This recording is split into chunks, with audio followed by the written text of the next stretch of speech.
Halo sobat, pintu teater 1 telah dibuka. Kali ini Mimin bakalan ngebahas salah satu film yang berjudul The Invention of Lying. Film ini bercerita di mana seluruh umat manusia tak mengenal kata bohong, kejujuran, dan kepercayaan adalah hal yang paling utama. Diceritakan seorang scriptwriter bernama Marx harus mengalami hidup yang pahit penuh makian. Kisah cintanya bersama Anna juga berjalan sangat rumit. Mark yang baru saja dipecat berniat pergi ke bank untuk membayar sewa apartemennya. Tak disangka hidup Mark berubah 180 derajat ketika Mark berbohong. Penasaran bagaimana kelanjutan ceritanya? Tanpa menunggu banyak lama, mari kita mulai intronya.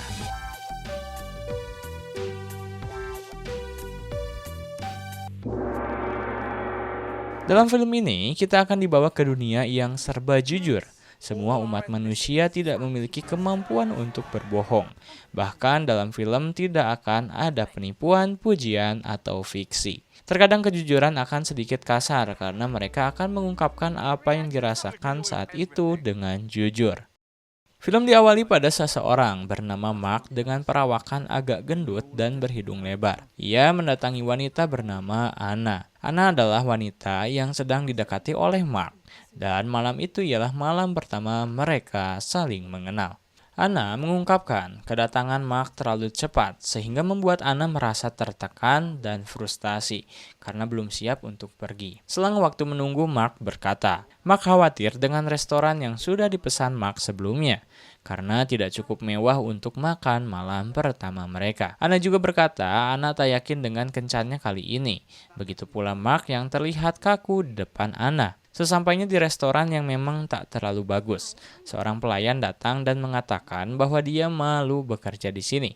Pelayan juga memberitahu Mark bahwa Anna tak sebanding dengan Mark. Scene ini memperlihatkan bagaimana keadaan semua orang yang belak-belakan mengatakan apa yang mereka rasakan dan lihat. Di tengah obrolan yang segala jujur dan belak-belakan, tiba-tiba ibu Anna menelpon untuk menanyai kencannya dengan Mark. Lalu Anna memberitahu ibunya bahwa Mark tidak begitu baik untuk dijadikan pasangan karena badannya yang agak gendut juga finansialnya di bawah Anna. Lebih parahnya, Anna mengatakan itu di depan Mark langsung. Setelah selesai dengan kencan pertamanya, Mark mengantar Anna sampai ke depan apartemennya. Di situ Anna yang sudah agak mabuk berkata, Anna mulai menyukai Mark karena sikap Mark yang lucu. Namun tetap saja Anna tak mau berkencan lagi dengan Mark. Scene pun berpindah di kamar Mark. Ketika hendak tidur, terlihat ada sebuah iklan bermerek Coca-Cola yang mengatakan sejujur-jujurnya tentang komposisi apa yang mereka pakai. Sekaligus memberitahu bahwa minuman bersoda itu bisa menyebabkan obesitas pada anak-anak dan orang dewasa. Pria itu dengan datar menyuruh penonton untuk membeli Coca-Cola terus-menerus dengan ditambah slogan "It's very famous" yang menambahkan kesan Coca-Cola sangat eksis di dunia. Lanjut, keesokan harinya Mark yang hendak pergi dari apartemennya, bertemu dengan tetangga Mark bernama Frank. Tetap dengan kejujuran, Mark mengungkapkan kekecewaannya pada kencan semalam. Begitupun Frank yang mengatakan bahwa dia ingin bunuh diri. Di sini terlihat mereka seakan tak memiliki gairah hidup, sehingga muka mereka pun tampak datar tak berekspresi. Ketika dalam perjalanan ke kantor, kita diperlihatkan suasana kota yang tampak aneh karena orang-orang saling membenci dirinya dan tak suka dengan hidup mereka. Salah satunya dengan pengemis yang menulis di kardus, "Kenapa diriku miskin sedangkan kau tidak?" Di dalam kantor baru saja Mark masuk. Mark disambut dengan perkataan yang cukup tak enak, yakni Mark akan dipecat hari ini. Kemudian ketika bertemu dengan asistennya, Mark menanyakan apakah ada pesan untuk Mark. Wanita itu justru mengatakan hal yang sama, Mark akan dipecat. Dengan jujur, wanita itu juga menyebarkan berita tersebut kepada seluruh karyawan kantor. Di film ini bukan hanya perkataan yang jujur, namun diperkuat lagi dengan gimmick muka yang polos dan tak berdosa. Kemudian, bos Mark yang bernama Anthony datang ke ruangan Mark. Sempat terlihat kaku di awal, tapi akhirnya Mark pun dipecat hari itu juga. Tak berhenti di situ, hari sial bertambah lagi ketika Anna mengirim pesan kepada Mark bahwa Anna tak menyukai Mark karena kondisi finansial dan fisiknya. Yang mengagetkannya adalah pesan yang dikirim Anna ternyata bisa terbaca oleh semua orang. Asisten Mark juga mengatakan kalau dia sangat membenci bahwa dirinya harus bekerja untuk Mark sebagai asisten. Di selang obrolan itu, rekan Mark bernama Brad tiba-tiba muncul untuk mengucapkan salam perpisahan. Brad yang juga saingan berat Mark berkata bahwa Brad dan semua orang sangat membenci Mark. Brad bilang bahwa Mark adalah penulis yang sangat buruk dan pria jahanam. Setelah itu, scene berpindah di sebuah panti jompo. Dalam film ini, panti jompo dinamakan dengan tempat menyedihkan untuk orang tua tanpa harapan. Di sana Mark pergi menemui orang tuanya. Mark yang malang berumur 40 tahun dan tanpa kekasih itu memberitahu pada ibunya bahwa dia sudah dipecat dari pekerjaannya. Mark mulai berpikir ingin bisa mengubah keadaan dan berharap tak menjadi pecundang seperti ibunya. Lalu, scene berpindah di pagi hari. Mark didatangi oleh pengurus apartemen untuk meminta uang sewa. Mark harus membayar sebesar $800, sedangkan Mark hanya memiliki $300 di dalam tabungannya. Mark harus membayar sebesar $800, sedangkan Mark hanya memiliki uang $300 di dalam tabungannya. Mark pun diusir dari apartemen. Setelah itu Mark pergi ke bank untuk menarik seluruh uangnya yang ada di bank. Mark mengetahui bahwa dia hanya memiliki $300 di rekeningnya. Namun mendengar sistem bank yang sedang rusak, sehingga resepsionis bertanya berapa uang yang akan Mark ambil. Dan dari sinilah kehidupan Mark menjadi berubah. Tiba-tiba Mark menyebutkan $800 karena hanya itu yang dia ingat. Karena dalam film diceritakan semua manusia berkata jujur, maka pihak bank justru mempercayai Mark.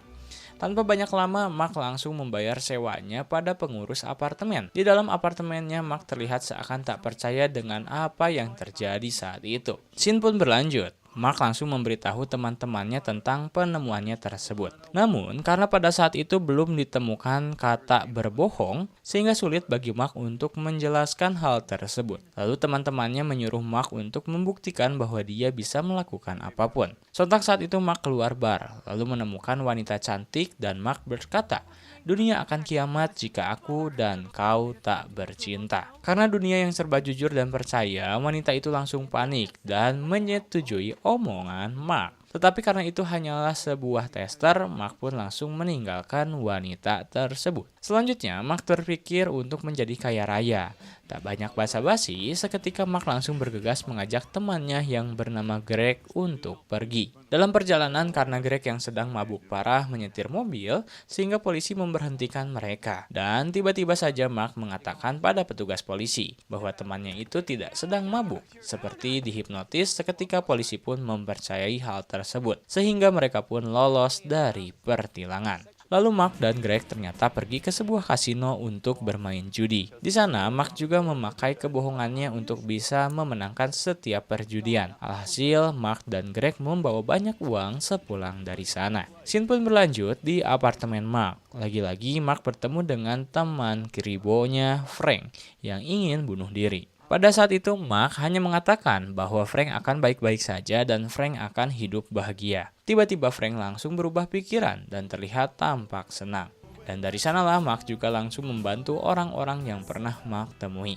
Mulai dari Mark membantu pengemis mendapatkan uang, memperbaiki pasangan yang cekcok, dan menyemangati para lansia. Di malam harinya setelah mengobrol dengan Frank, Mark menelpon Anna untuk mengajaknya pergi berkencan sekali lagi. Mark mengatakan Anna akan kaget melihat Mark karena jauh lebih percaya diri dan merasa derajatnya sekarang setara dengan Anna. Lalu Anna pun mengiyakan ajakan Mark. Setelah menutup teleponnya dalam acara TV, si pembawa acara mengatakan Brad yang saingan utamanya itu disebut sebagai script writer yang sangat terhormat dari generasinya. Mendengar hal itu, Mark langsung merasa tertantang untuk bisa mengalahkan Brad. Sontak Mark langsung menulis skrip film menggunakan keahlian berbohongnya itu. Dan agar terlihat bahwa skrip yang ditulisnya berasal dari berabad-abad lalu, Mark mencelupkan kertas skripnya ke dalam kopi. Pada keesokan harinya, Mark langsung mendatangi bos yang pernah memecatnya itu untuk membacakan narasi tersebut. Awalnya si bos tak ingin mendengarnya, tapi Mark berhasil mengibuli mantan bos Mark itu, sehingga Mark mulai membacakan narasinya. Tak terkira mantan bos Mark itu terpukau dengan cerita Mark, sehingga si bos mengumpulkan semua karyawannya untuk ikut mendengarkan cerita Mark.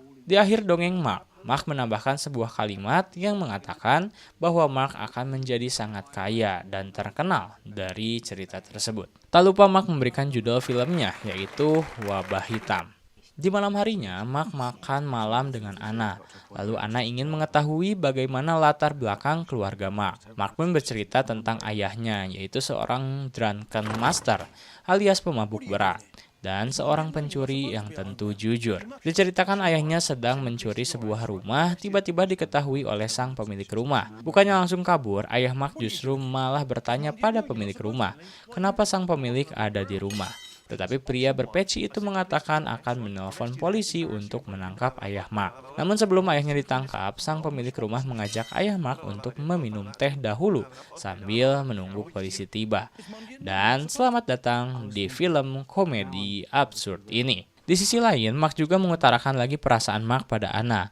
Meskipun Mark sudah mengatakan bahwa dia sekarang dalam puncak karir dan sudah sukses secara finansial, tetap saja Anna tak mau menikah dengan Mark karena Anna tidak ingin memiliki keturunan yang gendut dan berhidung lebar. Lalu di tengah obrolan itu tiba-tiba Mark ditelepon oleh rumah sakit yang mengatakan bahwa ibu Mark umurnya sudah tak lama lagi. Scene pun berlanjut di rumah sakit. Di dalam ruangan ICU dikatakan ibu Mark mengalami serangan jantung. Ibunya pun menjadi begitu ketakutan menghadapi kematiannya. Ibu Mark mengatakan bahwa kematian adalah ketiadaan yang abadi. Namun Mark seketika mengeluarkan jurus bohongnya. Mark berkata setelah ibunya meninggal, ibu Mark akan bertemu dengan semua orang yang dia cintai dan mencintainya. Ditambah lagi ibu Mark akan menjadi muda kembali dan abadi di kehidupan selanjutnya. Di sini terlihat sutradara berusaha menjelaskan tentang kebohongan konsep surgawi dalam tatanan religius. Tetapi sementara Mark berusaha menghibur ibunya yang sedang sekarat, para perawat dan dokter justru malah bengong dan penasaran dengan kelanjutan cerita Mark. Selepas kematian ibunya, Mark yang bersedih ditemani oleh Anna hingga tertidur di rumah sakit. Dan pada keesokan harinya ketika Mark sampai di apartemen, para wartawan sudah berkumpul ramai-ramai di depan tempat Mark tinggal.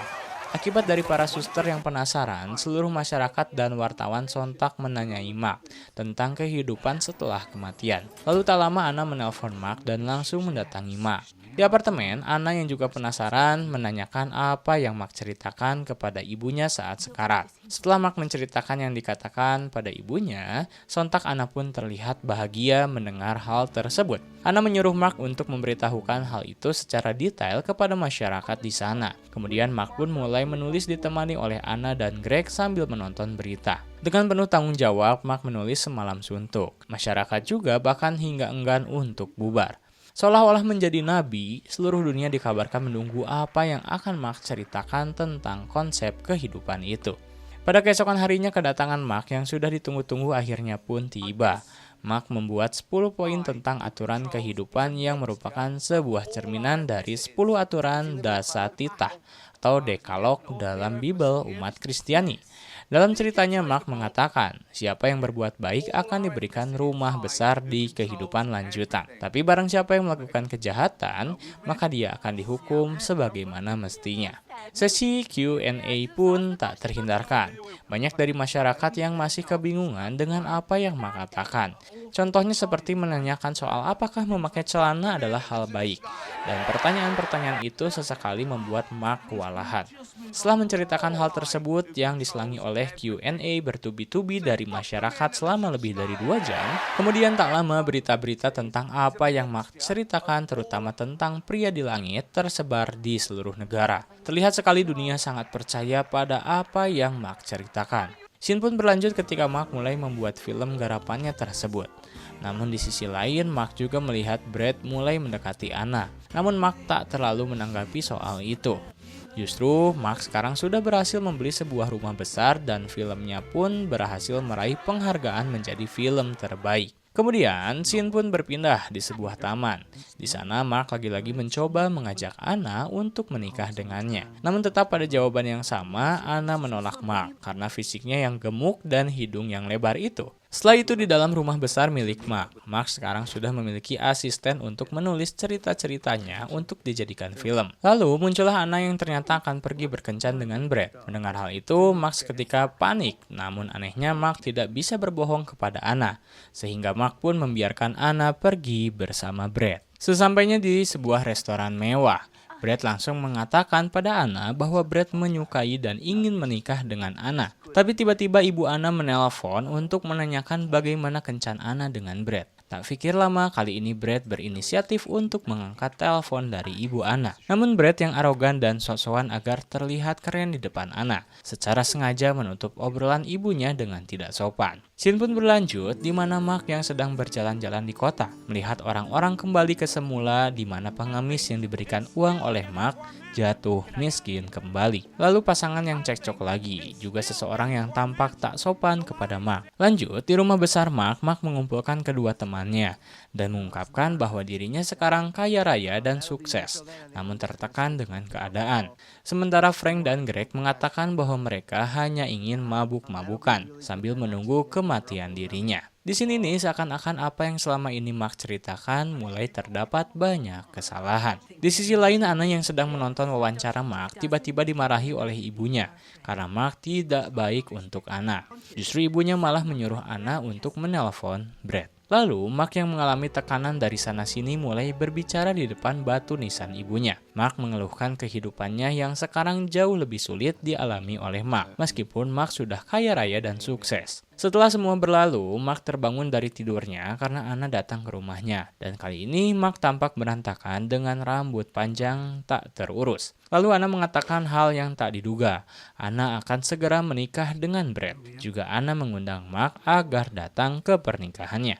Mark yang berderai air mata pun merasa kecewa mendengar hal itu. Kemudian ketika Anna pergi ke taman yang dulu pernah dikunjungi oleh Mark dan Anna melihat ada seorang anak yang gendut dan pendek sedang dijahili oleh anak-anak yang lain. Melihat hal itu, Anna pun mendatangi anak tersebut. Terlihat Anna mulai menyukai anak itu. Hari pernikahan pun tiba. Tiba-tiba Greg datang ke kamar Mark, lalu membereskan tempat tidur Mark serta menyiapkan baju untuk Mark pergi ke acara pernikahan Anna. Sesampainya di tempat pernikahan ada yang unik dengan tempatnya. Di sana dituliskan sebagai tempat yang tenang untuk memikirkan pria di atas awan.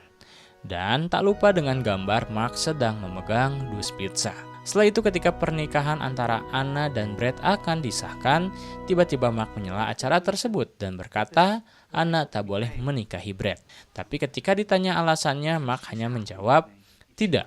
Lalu Anna menyuruh Mark untuk menanyakan apa yang cocok untuk Anna kepada pria di atas awan yang kita tahu Mark adalah perantaranya. Namun tetap saja Mark tak mau menjawab pertanyaan tersebut. Setelah itu Mark pun memutuskan untuk keluar dari sana. Namun tak disangka Anna ternyata mengejar Mark keluar dan mengatakan bahwa Anna ingin memiliki anak kecil pendek dan gendut ucapnya. Itu artinya Anna siap untuk menikah dengan Mark. Di akhir film kita diperlihatkan Mark dan Anna telah memiliki anak. Benar saja anak mereka berhidung lebar serta memiliki fisik yang gendut. Namun bukan saja hanya fisik yang diturunkan. Kepandaian berbohong Mark pun juga menurun kepada anak tersebut. Dan film pun tamat.